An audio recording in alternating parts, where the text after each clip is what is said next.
इस ट्वीट में आपने ट्वीट करने वाली ऑर्गेनाइजेशन का नाम तो देख ही लिया होगा। ट्वीट में क्या लिखा गया है ये भी देख लिया यानी पढ़ लिया होगा, जिसके बाद अब देश में एक बार फिर से कयासूत का दौर शुरू हो गया। कयास की अब किसकी बारी है? कयास की अब हिंडनबर्ग की रिपोर्ट में क्या खुलासा होगा? क्या है पूरा मामला, समझेंगे इस वीडियो में। हेलो एंड वेलकम, मैं हूं शुभम और आप देख रहे हैं इन खबर। हिंडनबर्ग ने चेतावनी दी है कि भारत में कुछ बड़ा होने वाला है। हालांकि शॉर्ट सेलर कंपनी ने ज़्यादा डिटेल्स शेयर नहीं की, लेकिन इसकी चेतावनी को लेकर माना जा रहा है कि हिंडनबर्ग रिसर्च किसी भारतीय कंपनी के बारे में एक बार फिर से बड़ा खुलासा करने वाला है। अमेरिकी short seller firm Hindenburg research तो सबको याद ही होगा, अब उसने एक और ऐलान करके सबको हैरान कर दिया।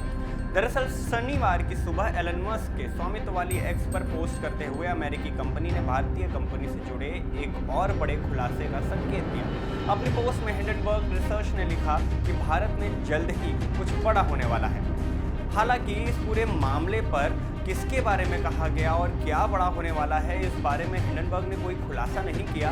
कंपनी के इस पोस्ट को लेकर माना जा रहा है कि हिंडनबर्ग रिसर्च किसी भारतीय कंपनी के बारे में एक बार फिर से बड़ा खुलासा करने वाला है।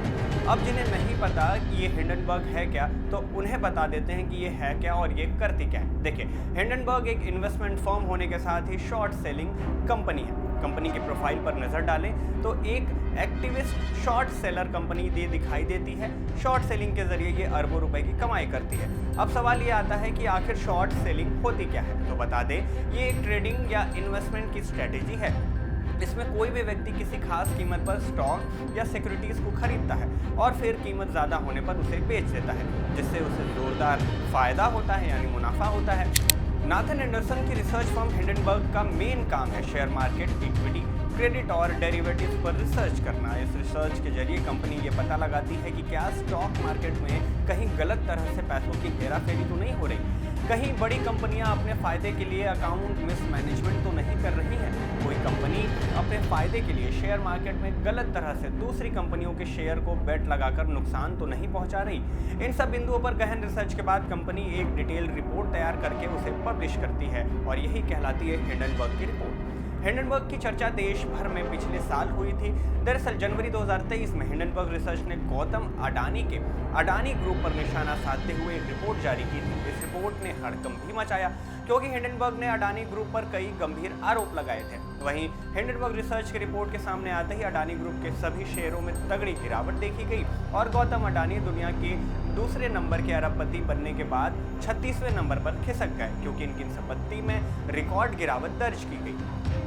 सेबी ने हिंडनबर्ग को भी जारी किया था, नोटिस किया था इस साल जून में। हिंडनबर्ग रिसर्च ने एक बार फिर चर्चा में अपने आप को ला दिया, कब? जब उसने खुलासा किया कि पूंजी बाजार नियामक सेबी ने उनके खिलाफ भारतीय नियमों के उल्लंघन का आरोप लगाते हुए एक नोटिस जारी किया था।